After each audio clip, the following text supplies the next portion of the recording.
Okay, let's continue with the first one. So the first one, we have employer. Another way we can say employer is the client. We can say the employer is the owner of the company. We can say the employer is the owner or the developer. And in this case, the employer can be the government as well. Okay, so this is the first overview of who is the employer. Then what you have to understand is what would be the typical interest of the client. If you are the client, even if you go to the to buy something, what would be your interest? You have to understand that every industry have their own interest, have the interest of the client. If you are in the construction industry, you must get something from the overview of the output, for example. Okay, if you buy something, what you will think about? Normally three things, right?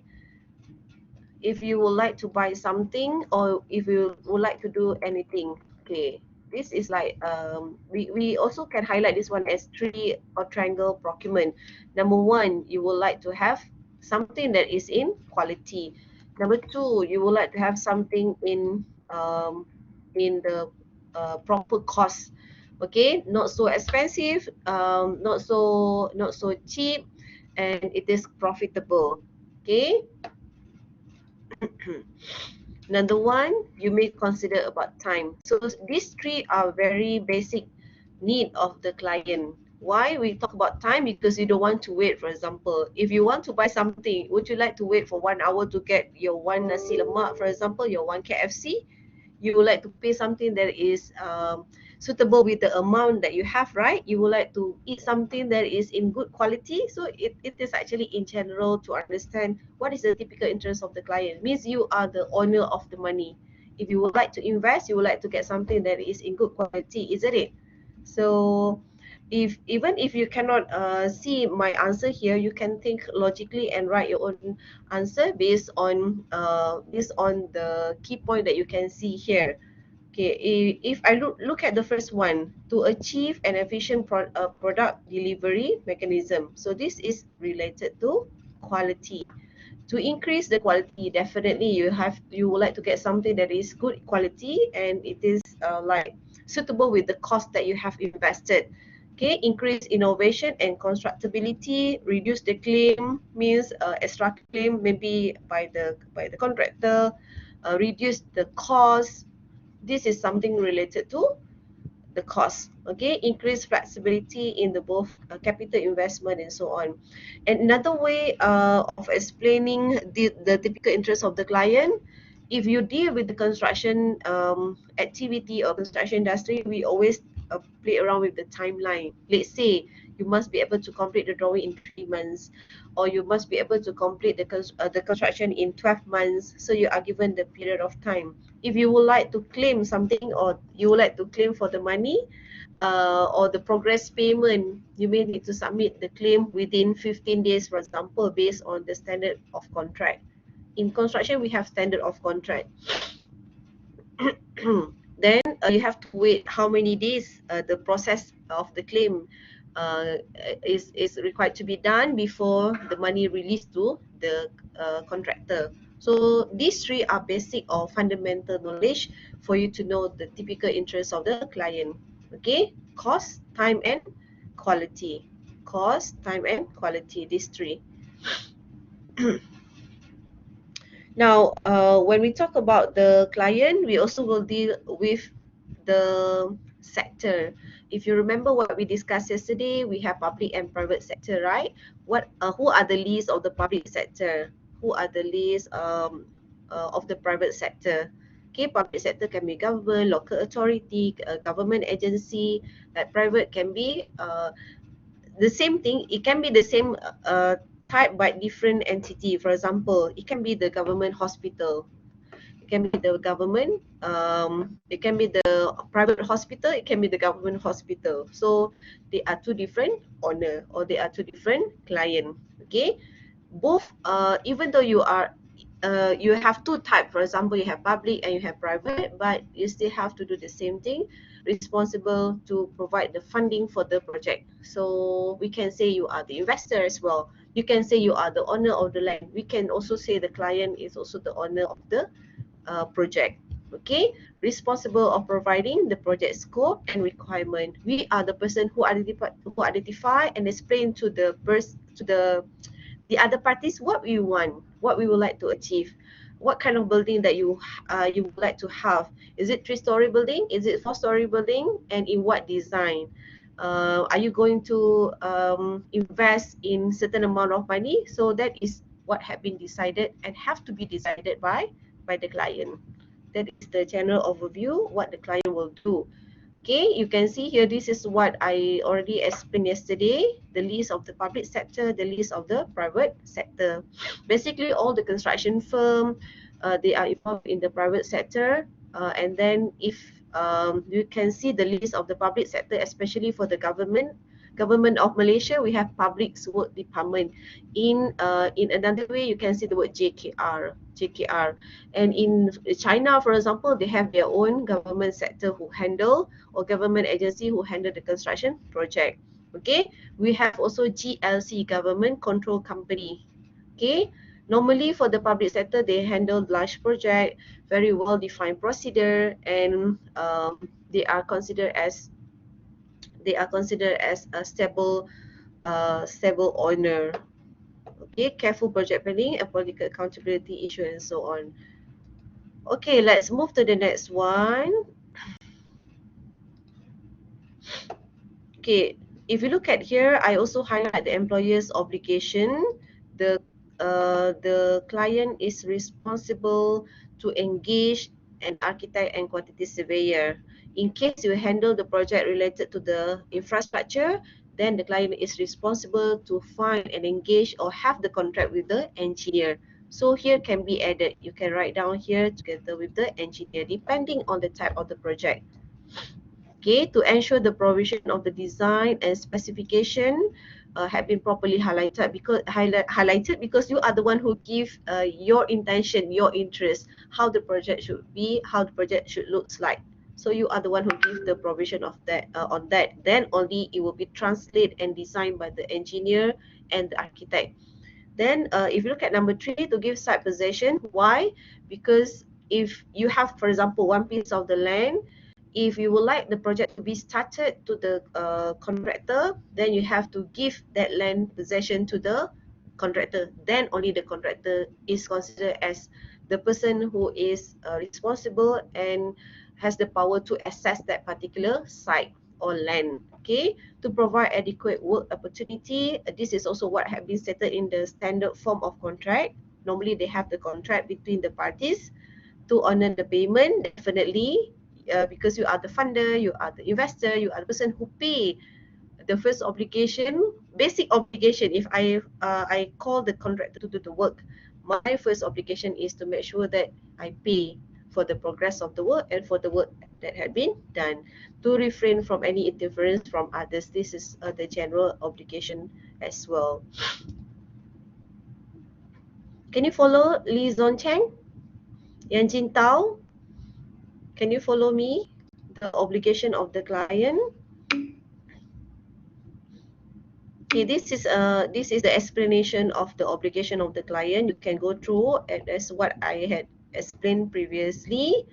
The provision of the design and specification. So basically, at the early stage, when the contractor or when the client already mentioned how the building should looks like based on my interest. So they have to make sure that the information had been properly delivered. Then only the engineer and the architect is able to produce the actual drawing. Okay, the drawing and the instruction available at the outset of the project are often insufficient to construct the work. That is sometimes because of the information given by the client is not sufficient, especially at the beginning.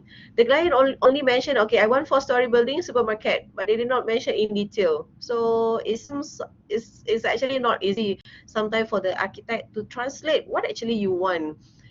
Can you be specified on what actually you want? What is the size of the building? Is there any allocation of the shop that you want in that supermarket? Okay, so that is kind of thing that you have to provide as the client. Okay, to give that site possession, this is what I did mention. You have to make sure that you give the ownership of the land temporarily to the contractor so that the contractor can start the work. If they not give site possession, then the contractor cannot start the work. To provide adequate work opportunity, especially on the preparatory issue to be completed before the contractor start the work. Maybe in terms of the license, change the land use, okay, and then maybe reposition of the squatters in case you have to maybe demolish the existing building and start with the new building. You also need to consider the surrounding area. So this one must be completed must be done in terms of management by the client, not by the others. Okay, another explanation on this is in terms of the payment, okay, the contractor can recover any additional payments if they did not given the chance to complete the work within the specific time. Maybe due to the maybe because of the client's effect, then the delay had been then the contractor has delayed the work. Okay, so this is one of the things that you have to consider in terms of the implication if the client did not carry out the proper obligation. Okay,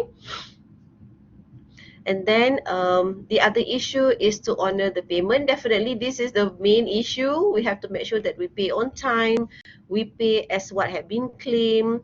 There are a lot of scenario where the contractor claim, let's say 50% of the work, and then when the client pay, they think that the work is not 50%, so they only pay 30%. So that one has to be double checked to make sure that the client has carried out the obligation as what had been said.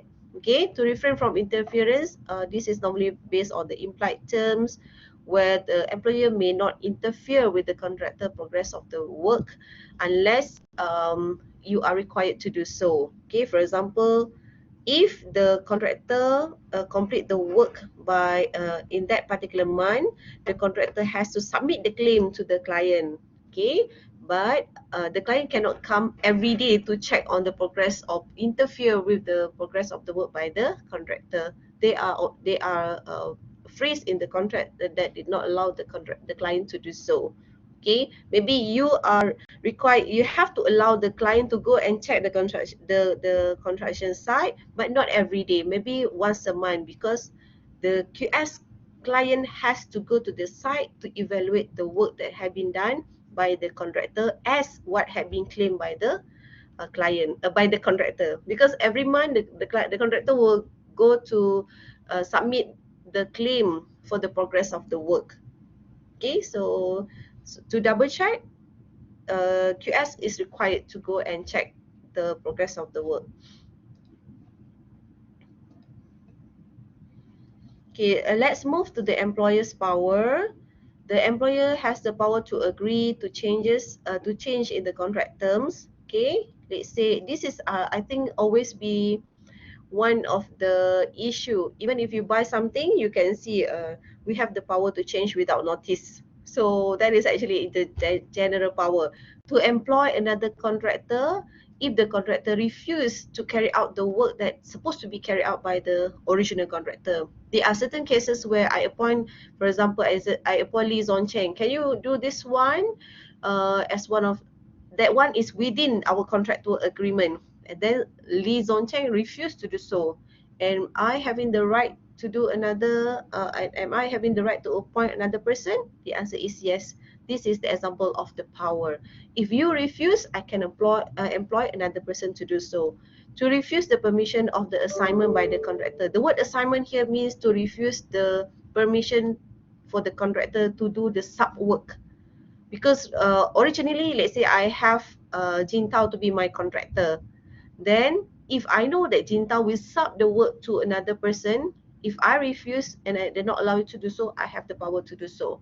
You cannot simply sub the work because I have the contract with you. Then if you contract with someone else, then the result is not as what I expected, then I can refuse to do so. To set off against the certificate amount, set off means to deduct. Let's say you claim for 50%, I only allow you to get to 30%.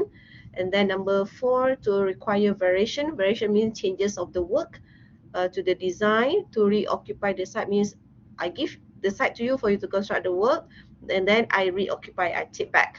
So that is the power of the client. They has the power to do so. This one normally have been clearly stated in the standard form of contract. When you learn contract administration, you will see all these general employers power, responsibility, and liability.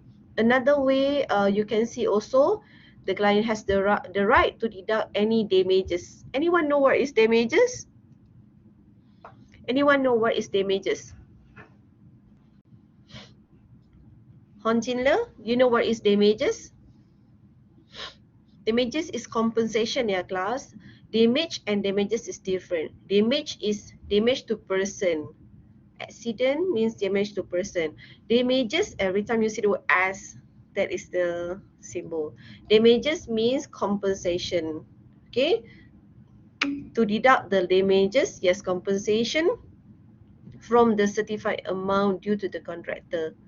Okay, so this is the scenario of LED. For example, let's say the client appoint Jin Tao to be the contractor.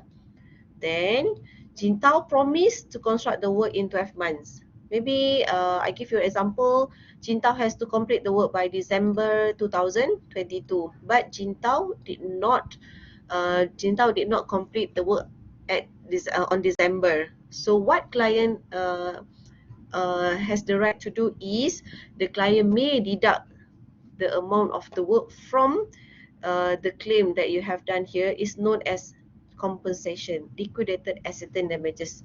Even if you look at the word liquidated means the amount of money that had been agreed to be paid by the contractor to the client in case you have considered late from the actual completion date.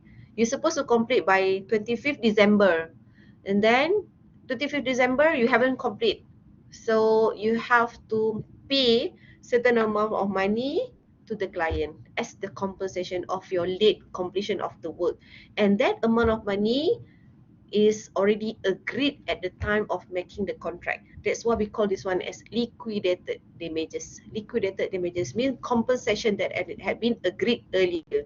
I have the contract. In this case, I give example.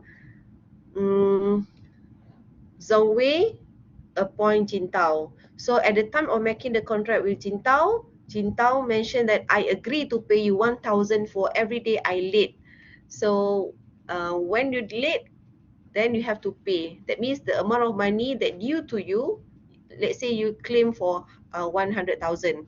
So you only get 999,000 because 1,000 had been deducted from the liquidated damages because you late. You have late from the completion date. Okay, next one, you have to pay the nominated subcon. The client has the right to pay directly to the nominated subcontractor when the contractor fails to pay. This is only for the NSC. Yeah? The client did not has the right to pay directly to the domestic subcon. It's only he or she only has the right to pay directly to nominated subcon. Okay, let me go to the chat room. I think there is question. Zoe, what is the set range of 1 day of the light, like 24 hours? Because normally commission got date without time. Okay, in the construction project, normally we identify based on the day. Okay, so if you ask me whether like 24 hours or not, it will be according to the day. Let's say you're supposed to complete by 25th of December. Then 1 a.m. 25th of December, you still did not finish, considered as late. Unless the client has the consideration to consider, okay, we allow you not to claim, or we did not deduct because it's only like few hours late. But it is normally based on day late. The 360 days of construction, for example. So let's say you late for 1 day, they consider as 1 day late. So they charge you. Okay, and that amount is actually being informed earlier, and that one also agreed by the MC. Main contractor agreed with that amount of money at the time of making the contract. That's why we call it as liquidated. Liquidated means the amount that had been agreed and informed to the contractor for every day late.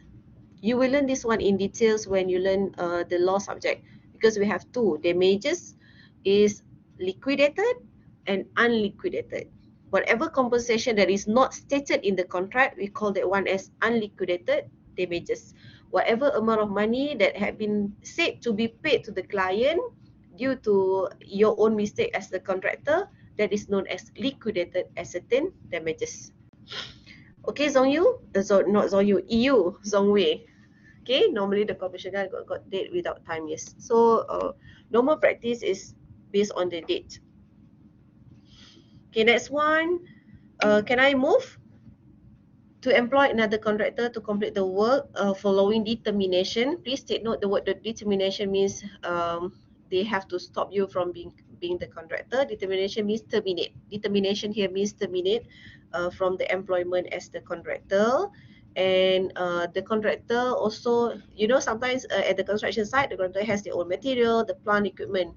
So in case the client has terminate the contractor, so the client has the right to use the material, the plant equipment following the termination. Okay, so that is normally clearly stated in the standard form of contract. So I just extract from the standard form of contract. You can also check this one in the standard form of contract. So the last one for the employer is the employer's liability to act in the good faith to the contractor's insurers to make sure that you pay on time. Okay, due to duty to take care is taken to the other third parties. Means let's say the other party go to the site, whatever happened to the third party, the employer has the liability to do so because originally that construction site is owned by the client, the contractor for willful or negligence act. So that is also considered as employer's liability. The employer also has the liability to the contractor for the breach of the contract. A breach of the contract means you did not follow what had been stated in the contract, and the employer also has the liability to the contractor for any misrepresentation of nature in the work to be carried out. This is normally because of the wrong impression, wrong translation for the work that required to be done, especially for the commercial project. Okay, so that would be the intensive explanation on what are the role, what would be the power, what would be the liabilities. So I move to the next one, SO or architect. What is the meaning of SO? Anyone know? Anyone know what is SO? Superintending officer. Superintending officer. If you see the word superintending officer, uh, you can see that this is the term mentioned in the government project. Okay, superintending officer can be civil engineer, can be architect, but they are the but this SO or superintending officer is working on behalf of the client. Okay, then if we have the private project, then you can see the architect act as the superintending officer, engineer also act as the superintending officer. So in general, these are the obligation of the SO or architect. This is one of the they have the one principal role that acting as the certifier in the construction project. This is normally appointed after the construction had been started. So in general, you should know that we have this once the contract had been formed between the client and the contractor. So basically the duty of this SO or architect who act as the SO is due to the employer or to the contractor. Okay, the fairness and impartiality is required for this professional in discharging his role as the certifier. Normally, if the contractor submit anything, the SO or the architect will become the certifier for the submission claim made by the contractor. Okay, so basically if they are SO, This one you definitely will learn in detail under law subject, but because this is part of the topic that we have to highlight, I give you in general overview that the SO is responsible to give instruction in any discrepancy, instruction of the work, to specify any confusion in the contractual provision. Okay, so these are the scope of the work, to confirm the instruction in writing, because normally if we give verbal instruction, we have to double confirm in writing, either by email or maybe by letter and so on. To provide copies of the documentation if needed. This is basically the role of the SO. Provide further information. You can see here further information if necessary. This information may be either requested by the MC or not requested, but it is important for the contractor to complete the work. So you have to provide this information to preserve confidentiality of the contractor pricing. We cannot share to others. Determine the required level on the side, and of course to give instruction regarding to the expenditure of the provisional sum. Provisional sum is the amount of money that will be paid to the contractor for this for a certain work that need to be carried out. Okay, maybe by maybe the work of maybe the earthwork, maybe the drainage system and so on. Okay, this is another obligation. Instruction regarding to the changes of the work, variation also referring to the changes of the work, yeah, and determine the entitlement of the extension of time. This one always be the case. You know what is EOT? That is favorite word by the student as well. Miss, can I have extension of time for this submission? This is also happened in the real case. They say the contractor think that they are not be able to complete within the specific time, because in the construction world, you are given the specific date. You must be able to complete and hand over by, for example, end of this month. So let's say you can predict that you are not be able to complete on time. You have to give the notice to the engineer to evaluate how many days that you would like to claim for the extension of time. So the determination of the entitlement, how many days, will be granted and will be confirmed by the SO. Then the engineer also required to determine the entitlement of extent of the loss and expenses claim other than LAD or other than liquidated damages that I did mention just now. Okay, next we move to the power. Remember the power. In another way, we can also say the power as the right. What I can do, my power as SO is I can do this, I can do that. Okay, look at one of the power here, to effect on the successor or the predecessor certificate and evaluation. Means if the contractor claim, you can have the power whether you would like to follow exactly, or you would like to reduce, or you would like to have another evaluation of the claim made by the MC or contractor. To demand the evidence of the complete compliance of the specification. This is always be the case, especially in the site. Let's say you're supposed to concrete the slab in grade 30, for example. Then if you are the SO, if you are the architect, you can request, can I have the evidence that you have followed this specification? So what the contractor will do, the contractor may give the invoice from the supplier that we are ordering this kind of material. So that is the example of evidence of compliance of specification. To investigate the suspected pattern of defects, any defects, or maybe removal of the material of the site, dismissal of the contractor's employee from the work. Dismissal means maybe to order the contractor to stop the work, or dismissal of the to stop, for the contractor to stop appointing this group of people or the workers. That also is one of the power of the engineer or architect SSO, to confirm the direction of the clerk of the work. Clerk of the work um, is the representative of the SO, or we can say representative of the client. And SO also has the right to give notice of default by the contractor. Means, let's say they did not agree that the contractor is doing this and that in the site, or maybe the contractor not supposed to do this. then the SO has the power to give the notice on that non-compliance, or we can say non-conformance of the work. Okay, there are a lot here. To refuse the consent of removal from the site, rectification of the work. I have experienced previously working on behalf of the uh, main contractor for two different buildings, and this is just to share with you, yeah. And then when we would like to submit the claim, my own mother is the SO for that particular project. I'm working on behalf of the contractor. It is actually not easy for us to show that we have completed this, but the SO is really not agree and not happy with the work that had been done by the contractor, because there are a lot of air bubbles at the finishing work. You imagine you have the column, and then when they strip off the foundation, strip off the formwork, there are a lot of air bubbles. So what SO is actually asked us to do is to demolish that particular column and do it again.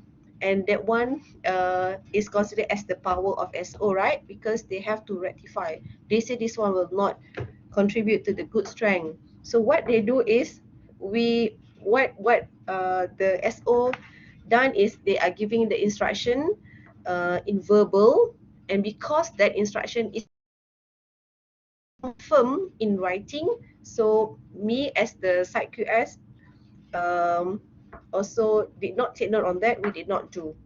So when we did not do, because we did not get the proper handwriting, the proper written notice, next payment, they did not pay for that work because they say that we did not comply with what instruction that had been done.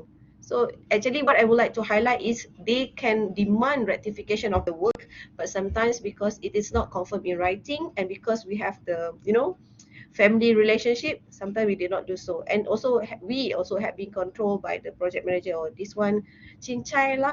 Cincai means you don't have to do, because this is only one column. Only one column have that, but then the issue is that column is very big to support the warehouse. So what I would like to highlight here is this is the power of the SO. So the contractor has to comply with that instruction. Okay, next one. To refuse the permission of subletting means the SO has the power to say, I did not allow you to appoint someone else to carry out this work. To refuse permission of assignment, this is what I did mention.